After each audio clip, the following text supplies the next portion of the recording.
હાય મિત્રો, જય શ્રી કૃષ્ણ. આજે જો આપણે બીજા દિવસ છે ડેઇલી બ્લોગનો. આજે બીજો દિવસ અને આજે હજુ ઉઠ્યો છું, ફ્રેશ થયો છું, નયો છું, નાસ્તો કરવાનો બાકી છે. પણ સૌથી પહેલાં આપણે કરીશું એક્સરસાઇઝ, હું ડેઇલી રૂટીનમાં કરું છું. ચલો મારી જોડે.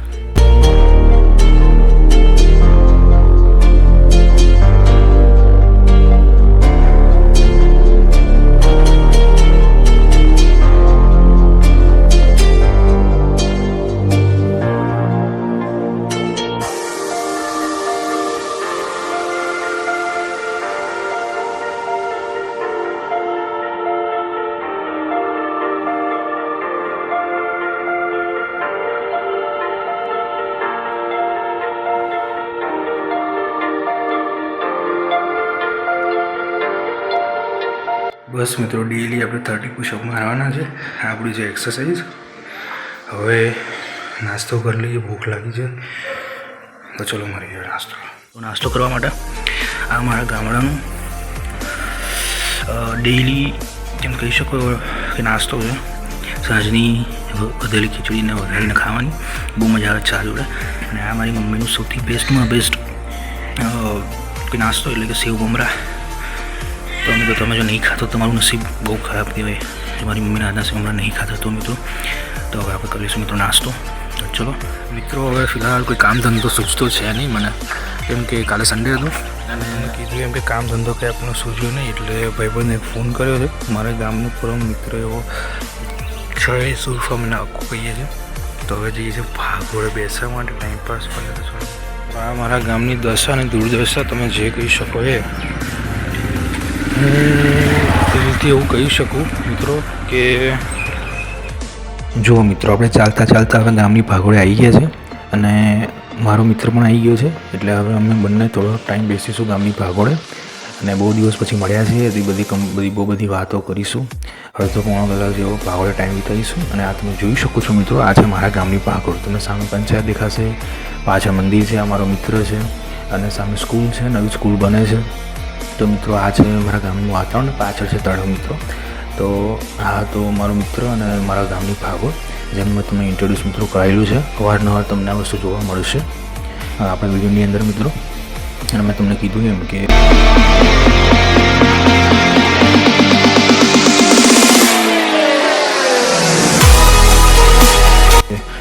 હું અને આ મારો મિત્ર જયેશ અક્કો. આ પાત્ર તમે વારાઘડી વિડીયોમાં જોવા મળશે મિત્રો.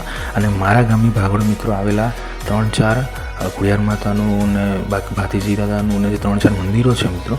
આ તમે જોઈ શકો છો, સરસ મંદિર છે. અને એક્ઝેક્ટ મંદિરની પાછળના ભાગે મિત્રો મસ્ત તળાવ છે. ગામનું એકમાત્ર માનીતું લોકમાન્ય એવું કહી શકીએ તળાવ, એટલે અમારા ગામનું આ એક માન્ય એવું તળાવ. અને અમારા ગામના 3-4 સારા મંદિરોમાંના આ જે 3 મંદિર છે. અને આ છે અમારા ગામની એ ભાગોળ કે જ્યાં અમારા ગામની ભાગોળ વડના લીધે બહુ ફેમસ છે. અમારા ગામના 2 વડ, એક સીબીનો વડ ને એક ગામની ભાગોળનો વડ, જે આ તમે જોઈ શકો છો મિત્રો. તમે આગળ મેં એક વિડીયો નાખ્યો હતો. અને આ મિત્રો તમે જોઈ શકો છો મારો ભૂરિયો. જો મિત્રો, આ તમે જોઈ શકો છો મારો ભૂરિયો શાંતિથી સૂતો છે. ઓલમોસ્ટ 11-12 વાગી ગયા છે કે હારનો રડીને ફાઇનલી સૂઈ ગયો છે શાંતિથી. મારે એને ઈંચકો નાખવો જ પડે. જો ઈંચકો બંધ થઈ જશે તો જાગી જશે. એટલે ઈંચકો નાખવાનું કામ શરૂ રહે અને સૂતો રહે. જો કેવું છે બિચારા, આરામથી સૂવે છે, કોઈ ચિંતા નહીં લાગે. જો મિત્રો, આપણે બપોરે 1 વાગ્યાના આજુબાજુ અચાનક મહેમાન આવી ગયા હતા ઘરે. એટલે મહેમાન આવીને ગતાર્યા છે. આ બધું ઘરે ઠીકઠાક કર્યું હતું અને મહેમાન આવીને ગતાર્યા છે. અને એટલે આપણે હવે બેઠા છે મિત્રો જમવા માટે. આ છે બપોરનું ભોજન આપણા ગુજરાતી. અને એમાં પણ ગામડામાં રહેતા લોકો માટે ખીચડી એટલે સૌથી બેસ્ટ ખોરાક, વઘારેલી ખીચડીને છાશ મિત્રો.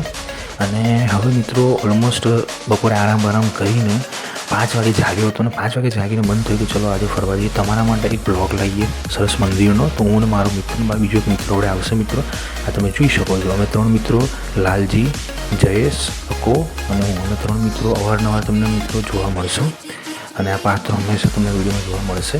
તો અમે જઈએ છીએ મિત્રો અમારા નજીકમાં આવેલું કઠાણામાં અંબાજી માતાનું 700 ને 800 હજાર વર્ષ જૂનું એવું મંદિર અને સાક્ષાત અંબાજી માતા અહીંયા છે મિત્રો.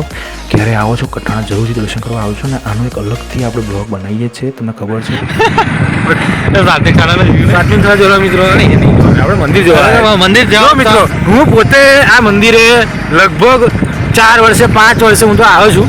મને નહીં ખબર કે મંદિર કેવું બન્યું, નવું બન્યું, જૂનું બન્યું, કેમ કે મેળામાં નહીં આવ્યો એટલે તૃપ્તિ મેળાનો ફોન આવે. અને આ છે માતાજી અંબાજીમાં. તમે મૂર્તિ જોશો ને તો તમે વિશ્વાસ નહીં કરી શકો કે આટલી સરસ મૂર્તિ છે. અને મંદિર બહુ જૂનું છે મિત્રો, 800 હજાર વર્ષ.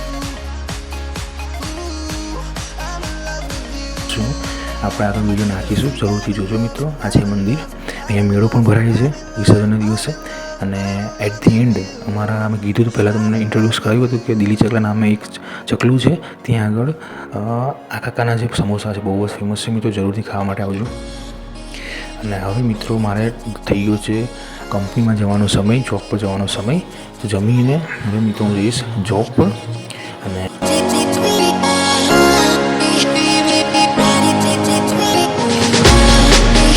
હવે મિત્રો નીકળી ગયા છે જોબ પર, તમે જોઈ શકો છો.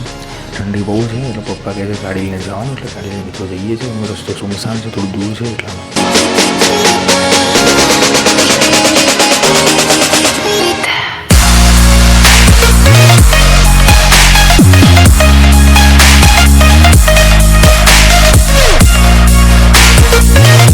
અને મિત્રો હવે ફાઇનલી આપણે આવી ગયા છે કંપનીએ.